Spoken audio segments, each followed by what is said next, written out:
Assalamualaikum dan selamat sejahtera. Kami dari Kumpulan 3 ingin menerangkan tentang pembesar suara Bluetooth.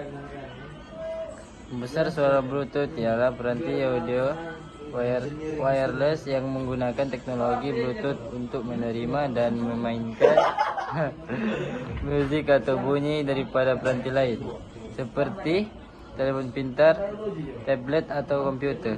Berikut adalah jenis gelombang yang terlibat. Yang pertama, gelombang radio. Bluetooth berfungsi dalam julat frekuensi gelombang radio 2.4. Jadi gelombang radio ini adalah sebagian daripada spektrum elektromagnet dan digunakan untuk mengantar data secara wire. Kedua, gelombang digital. Data audio yang diantar melalui Bluetooth ditukar kepada isyarat digital sebelum pengantaran. Isyarat ini dikodkan menggunakan kaedah pemampatan dan penyulitan tertentu untuk memastikan kualiti dan keselamatan data. Yang ketiga, modulasi frekuensi. Untuk mengantar data Bluetooth menggunakan teknik modulasi frekuensi seperti GFCSK dan Passive. Teknik ini membantu dalam mengurangkan gangguan dan meningkatkan kecakapan pengantaran data. Sifat gelombang pembesar suara Bluetooth. Pembesar suara Bluetooth menggunakan gelombang radio untuk mengantar isyarat bunyi daripada peranti yang sedang dimainkan, seperti telepon bimbit atau komputer, kepada pembesar suara. Berikut adalah sifat-sifat gelombang yang terlibat. Kekerapan Bluetooth biasanya beroperasi pada frekuensi sekitar 2.4 GHz yang merupakan sebagian daripada spektrum gelombang mikro. Panjang gelombang dengan frekuensi 2.4 mempunyai panjang gelombang lebih kurang 12.5 cm. Sifat penembusan gelombang ini boleh menembusi dinding dan objek lain, walaupun kekuatannya mungkin berkurang bergantung pada bahan penghalang. Pengantaran dan penerimaan isyarat. Modulation Bluetooth menggunakan modulasi frekuensi hopping spektrum FHSS untuk mengurangkan gangguan dan meningkatkan keselamatan.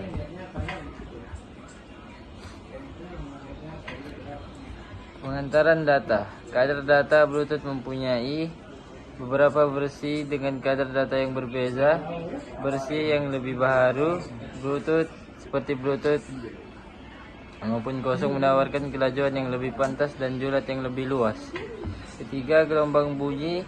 Setelah isyarat diterima oleh pembesar suara Bluetooth, ia akan ditukar menjadi gelombang bunyi. Kekerapan bunyi. Gelombang bunyi yang dihasilkan mempunyai frekuensi antara 20 Hz hingga sama siapa ini, yaitu julat pendengaran manusia. Amplitude gelombang bunyi menentukan kekuatan atau isi padu yang bunyi yang didengar. Gangguan dan julat.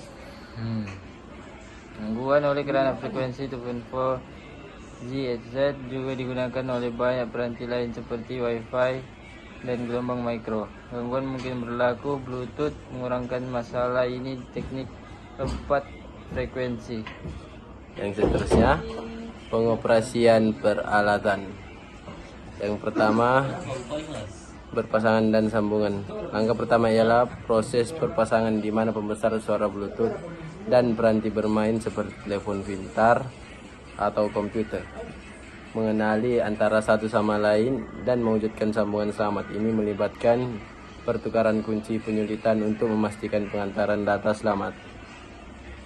Selepas pemasangan berjaya, peranti akan bersambung secara otomatis apabila Bluetooth diaktifkan pada kedua-dua peranti.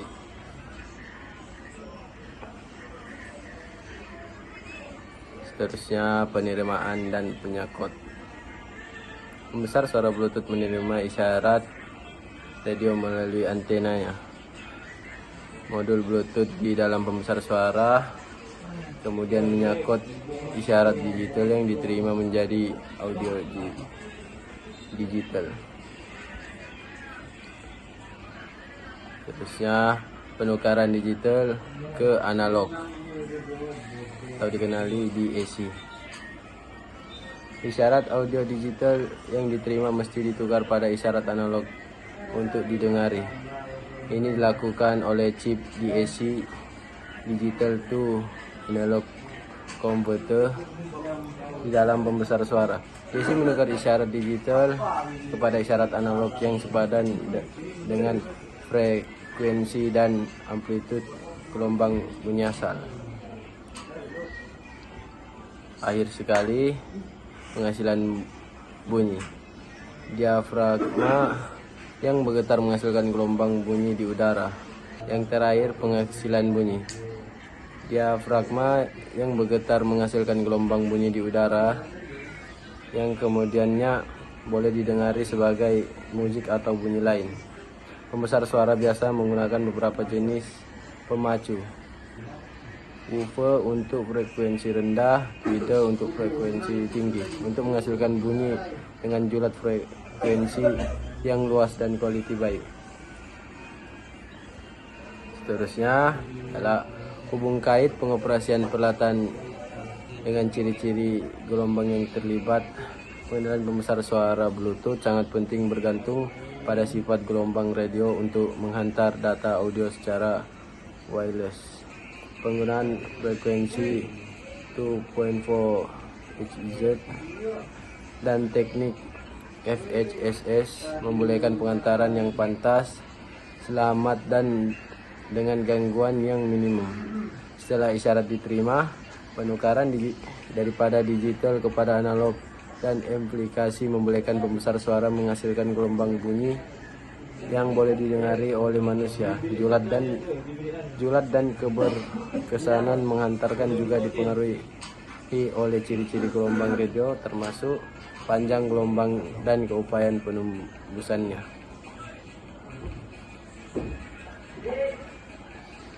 Antara kesan gelombang yang terlibat ialah kesan gelombang radio atau dikenali sebagai Bluetooth. Penggunaan frekuensi ini membolehkan pengantaran data dengan cepat dan pada julat yang mudah sabah. Walau bagaimanapun, frekuensi ini juga kerap digunakan oleh peranti lain seperti Wi-Fi dan gelombang mikro yang boleh menyebabkan gangguan. Teknik ini membantu mengurangkan gangguan dengan frekuensi melompat yang menjadikan pengantaran lebih stabil dan mengurangkan gangguan daripada peranti lain. Dinding lantai objek fisikal lain boleh melemahkan isyarat Bluetooth. Bahan seperti logam dan air juga boleh mengurangkan kekuatan isyarat dengan ketara. Bluetooth menggunakan penyelidikan untuk memastikan data yang diantar selamat dan tidak mudah diakses oleh pihak yang tidak dibenarkan. Proses berpasangan memastikan bahwa hanya peranti yang dibenarkan boleh menyambung dan menghantar data. Antara kesan gelombang yang terlibat, yang pertama ialah kesan gelombang radio Bluetooth. Penggunaan frekuensi ini membolehkan penghantaran data dengan cepat dan pada julat yang munasabah. Walau bagaimanapun, frekuensi ini juga kerap digunakan oleh peranti lain seperti Wi-Fi dan gelombang mikro yang boleh menyebabkan gangguan teknik. Ini membantu mengurangkan gangguan dengan frekuensi melompat yang menjadikan penghantaran lebih stabil dan mengurangkan gangguan daripada peranti lain. Yang kedua, kesan gelombang bunyi. Julat ini meliputi keseluruhan spektrum bunyi yang boleh didengari oleh manusia. Pembesar suara Bluetooth yang berkualiti akan dapat mengeluarkan semula bunyi dalam julat frekuensi ini dengan tepat. Gelombang bunyi dengan frekuensi rendah, bass, dan yang lebih tinggi, treble, mesti dihasilkan semula dengan baik untuk memastikan kualiti bunyi yang baik. Pemacu yang berkualiti dan reka bentuk akustik yang baik memainkan peran penting dalam hal ini. Kesimpulannya, secara keseluruhannya aplikasi gelombang elektromagnet dalam pembesar suara Bluetooth menawarkan banyak kelebihan termasuk kemudahan penggunaan wireless, kelajuan penghantaran dan keselamatan. Walau bagaimanapun cabaran seperti gangguan kualiti bunyi, hadjulat dan penggunaan kuasa mesti ditangani untuk memastikan pengalaman pengguna yang optimum. Dengan pembangunan berterusan teknologi Bluetooth dan penambahbaikan dalam reka bentuk akustik, banyak cabaran ini boleh diatasi, menjadikan pembesar suara Bluetooth sebagai pilihan yang semakin populer dan berkesan untuk mendengar audio secara wireless.